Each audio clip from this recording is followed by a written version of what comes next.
Ayan po mga kabida, isang magandang oras po sa lahat. Welcome po sa aking channel. Eto po, magbigay lang po tayo ng reaction po, mga kabida. Tila aakyat ata ito hong kampo po ni Vice President sa Duterte po, mga kabida, dyan po sa Korte Suprema, para questionin, ito hong ginawa po ng Committee on Justice po kahapon, kung saan po, naglabas po ito ng subpoena, mga kabida, address doon ho sa Office of the Ombudsman, para hingiin po yung SALN po ni Vice President Sara Duterte.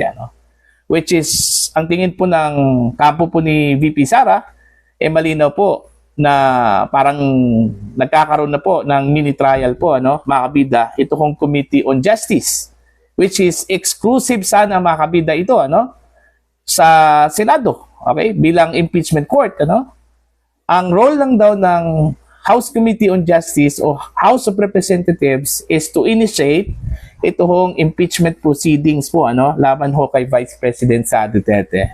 Pero ang ginawa, tila nagkakaroon na po ng mini trial, mga kabida, dahil magtatawag na po ng mga witnesses, ito hong pagsabpina po ng mga dokumento, mga kabida.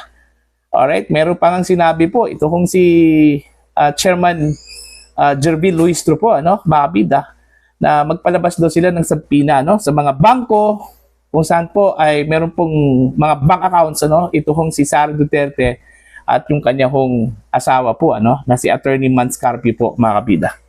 So malinaw po na ito ay parte na po ng trial. So since ito po, mga kabida, ay malinaw na paglabag po sa provision po ng saligang batas, particular na po sa impeachment proceedings, sa role ng House of Representatives, hindi po imposible po, na sila po ay aakyat po, mga kabida, sa Korte Suprema.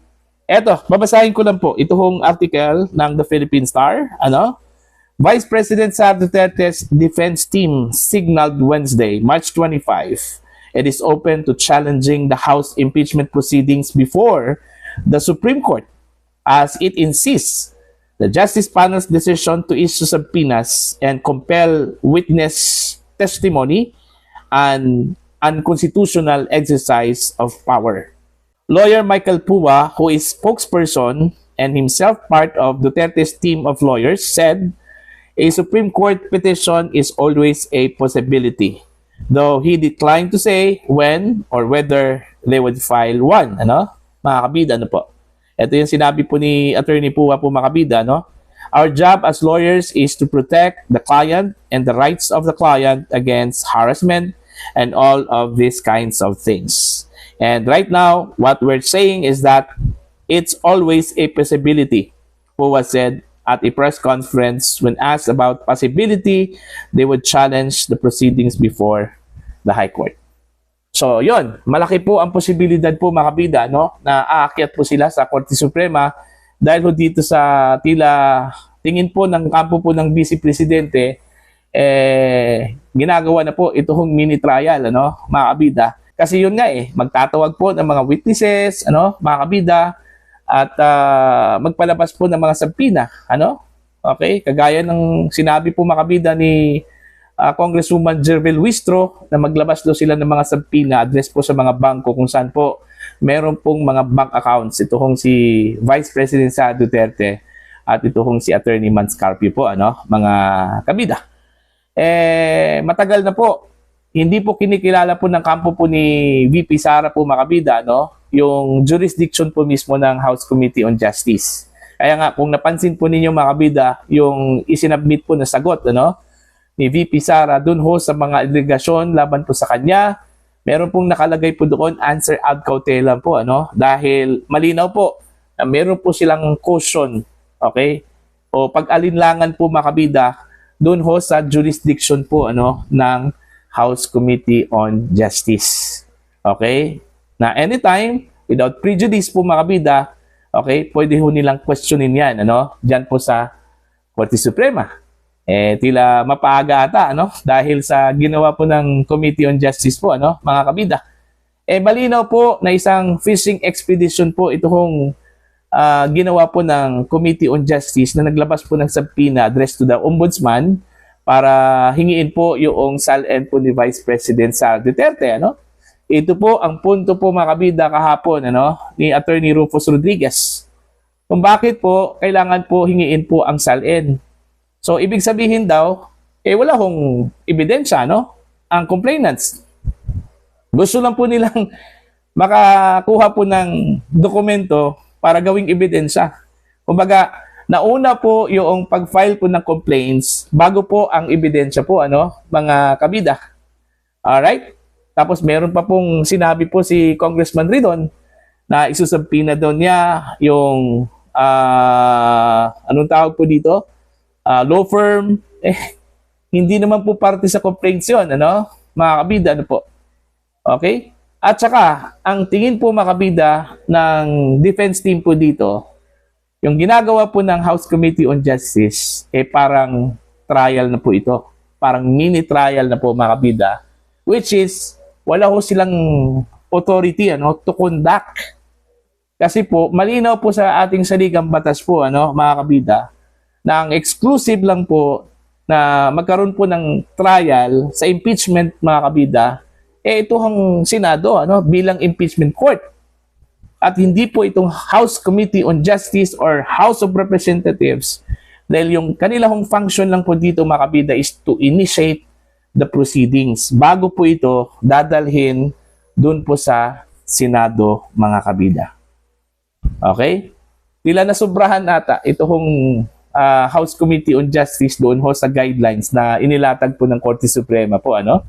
Kasi po, kung maalala po ninyo, after na ibinasura po ng SC, yung unang impeachment complaints last year, nag-set po ng guidelines ang Korte Suprema para po bigyan po ng due process ito hong respondent na si Vice President Sara Duterte.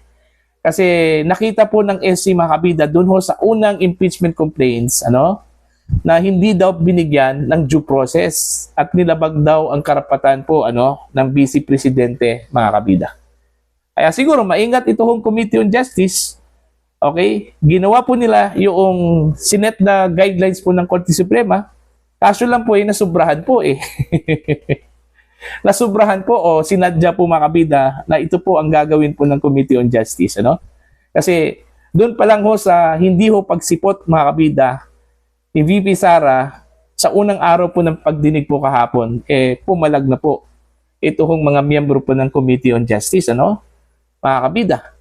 According to Chairman Congresswoman Jerby Luistro po, kailangan daw humarap ni Vice President sa Duterte, okay, sa panel o sa komite, sinupalpal po ni Congressman Rufus Rodriguez. Kasi batay ho sa rules of court po mga kabida, okay, which is supplementary doon ho sa impeachment proceedings, may karapatan po ang Vice Presidente na hindi ho magpakita, okay, hindi ho a-attend yan po sa proceedings, mga kabida. Kasi meron po siyang mga abogado Kaso lang po ito yung problema po. Pinagbawalan po ng committee po mga kabida ito hong mga abogado, ni VP Sara na magtanong, mag-cross-examine, dito ho sa mga testigo ng mga complainants. So, paano yan? Diba? Diyan pa lang, bias na po So, ang pwede lang magtanong po itong mga kongresista ay VP Sara, pero yung counsel po ng Vice Presidente, bawal ho magtanong, Okay? Pangalawang beses po, sinupalpal po ni Congressman Rufus Rodriguez. Sinabi po niya na hindi po dapat pigilan yung mga abogado po ng Vice Presidente na magtanong. Okay? So, depende na po yan sa kampo po ng Vice Presidente kung hindi po siya sisipot.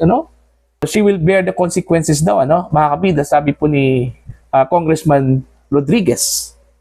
Alright? So, yun. Okay? Abangan po natin kung kailan po sila sasampa po ng petition po dyan sa Korte Suprema po makabida, Kasi yun nga yung ginawa po ng House Committee on Justice na naglabas po sila ng subpoena, gusto ko nilang kunin yung SALN po ni VP Sara, baka mapaaga po yung petition po ng kampo po ni VP Sara sa Korte Suprema, mga kabida. Diba? So yun, baka ma-strike to po itong House of Representatives po mga kabida, ni Vice President Sara Duterte. Ano po? Take note ha, naka-strike 1 na yan.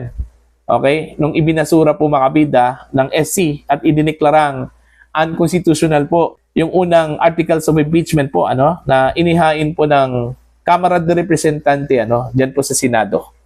Alright, mga kabida. Tila mauulit na naman po ito. Okay? Mga kabida. So, yun.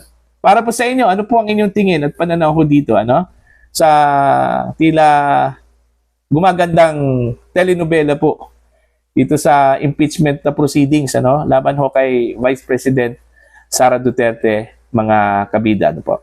Alright? Para po sa inyong opinion at pananaw po, please comment down. Sa mga hindi pa po subscriber po sa akin channel, please subscribe. Just click the subscribe button. Click the notification bell, click all para updated po yung mga kabida sa aking mga uploads. Maraming salamat po sa inyo na.